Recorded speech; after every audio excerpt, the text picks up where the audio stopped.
Bonjour à tous. Bon, c'est ma première rentrée littéraire en mode confiné. J'espère que tout se passe bien, que la reprise se passe bien. J'espère que vous êtes tous en pleine forme. Et donc, je vais vous parler de nos trois romans de rentrée, deux vraies belles nouveautés et un livre un peu surprise sur lequel je reviendrai. Donc pour démarrer, le roman de Jean-Marie Blas de Robles, Ceux qu'ici-bas nous sommes. C'est un roman qui est un peu en mode confiné lui aussi finalement, puisque c'est l'histoire d'un dénommé Augustin Harbour qui est dans une clinique psychiatrique au bord d'un lac en Chili. Et pour prouver qu'il n'est pas fou, il va devoir écrire une conférence sur l'expérience traumatisante qu'il a vécue quelques années auparavant. Cette expérience traumatisante, c'est la découverte d'une oasis en plein désert libyen, une oasis dans laquelle il s'est retrouvé enfermé, puisque une des particularités de Zindan, c'est qu'on ne peut plus en sortir. Alors, ça prend la forme d'un récit d'ethnographie, d'un récit d'anthropologie. Le récit de tout ce qui se passe à Zindan s'entremêle avec celui de ce qui se passe dans la clinique psychiatrique. Et la force absolument fabuleuse du roman, c'est aussi qu'il est illustré par Jean-Marie Blas de Robles. Donc vous verrez que non seulement c'est un merveilleux écrivain, mais en plus, il a une plume extraordinaire.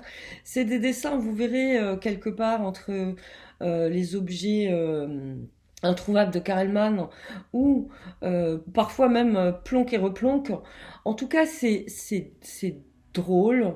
Ça nous emporte, c'est une sorte de roman ovni, c'est tout à fait incroyable. Et on traverse à la fois toutes les mœurs très étranges de cette oasis de Zindan, particulière également parce que Dieu lui-même y vit dans la douce compagnie de sa prophète Marushka Matlich. Donc, dont notre héros va évidemment tomber amoureux. Donc tout ça va se compliquer et en même temps, c'est un roman qui vous emporte. Donc je pense que si vous avez aimé L'île du Point Nemo, si vous avez aimé Là où les tigres sont chez eux, je pense que vous allez adorer Ce qu'ici-bas nous sommes. Et vous verrez qu'au-delà de l'aspect drôlatique et souvent à se tordre de rire du roman, il y a, il y a une vraie profondeur. Et voilà, moi, c'est un roman qui m'a beaucoup fait rire et aussi beaucoup fait réfléchir à plein de choses. Mais bon, je vais vous laisser découvrir. Le deuxième roman qui est publié chez Zulma à cette rentrée, c'est Histoire de compliqué, c'est le troisième roman de Laurence Villaine. Ça s'appelle La Géante. Et La Géante, eh bien, c'est une montagne au pied de laquelle vit une femme d'un certain âge, qui a toujours vécu là, qui a grandi au pied de cette montagne, et qui est une sorte de sorcière, une sorte de vieille rabouteuse qui vit entre ses fagots ses herbes dont elle fait des baumes et des onguents divers.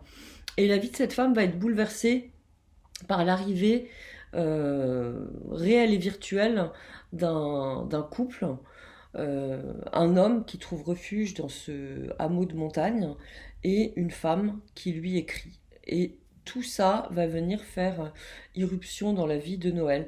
Si vous aimez la nature, si vous aimez la montagne, hein, si vous aimez cette sorte de combat qu'on peut avoir euh, contre une nature, enfin dans une nature rude et sauvage. Et si vous aimez une très très belle écriture, un style magnifique, je pense que vous aimerez beaucoup La Géante de Laurence Villaine. En tout cas, c'est un nouvel auteur qui arrive chez Ulma et, et je suis ravie de cette arrivée, mais je serais encore plus ravie que vous puissiez tous vraiment lui donner sa chance, y jeter un coup d'œil, ne pas la laisser dormir dans des piles qui, je me doute, vont être vite gigantesques. Vraiment, La Géante de Laurence Villaine, donc une découverte. et le roman d'un auteur confirmé, Jean-Marie Blas de Robles, Ce qui s'y basse nous sommes. Donc, à côté de cette rentrée très resserrée, il y avait quand même un livre événement que je tenais à faire paraître également. C'est un livre qui est paru il y a pile 35 ans. C'est le premier roman de Dany Laferrière, Comment faire l'amour avec un nègre sans se fatiguer. Le challenge, c'est de dire et redire le titre sans rire bêtement. Euh, Comment faire l'amour avec un nègre sans se fatiguer. C'est un livre qui est paru donc il y a pile 35 ans, qui n'est plus disponible en version, disons, solo, qui existe dans un recueil anthologique chez Grasset, mais qu'on ne peut plus trouver tout seul, et pourtant c'est un livre mythique, un livre qui est là très très drôle, qui est à la fois sur euh, l'amour et cette comment dire, explosion nucléaire, nous dit l'auteur, quand un noir fait l'amour avec une blanche et réciproquement.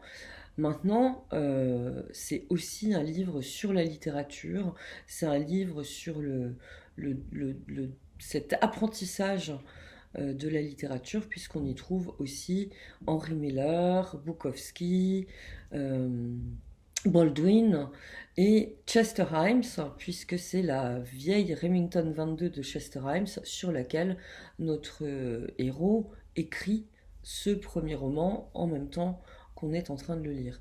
Donc pour cette édition collector, on a choisi de faire une maquette complètement différente. Une maquette qui a été dessinée, inventée par un jeune artiste brésilien. J'espère qu'elle vous plaira. Et en tout cas, voilà, je pense que c'est un beau moment collector. Donc c'est vraiment, je ne pouvais pas resserrer davantage le programme. Ce sont ces trois nouveautés en littérature que je vous propose pour l'automne, et les services de presse sont en train de partir ces jours prochains. En même temps que ces trois romans, j'ai tout de même aussi choisi de poursuivre le cheminement de notre collection poche. Donc sortira en même temps Première neige sur Pondichéry d'Hubert Haddad, un roman que vous connaissez, un roman qui nous emmène en Inde.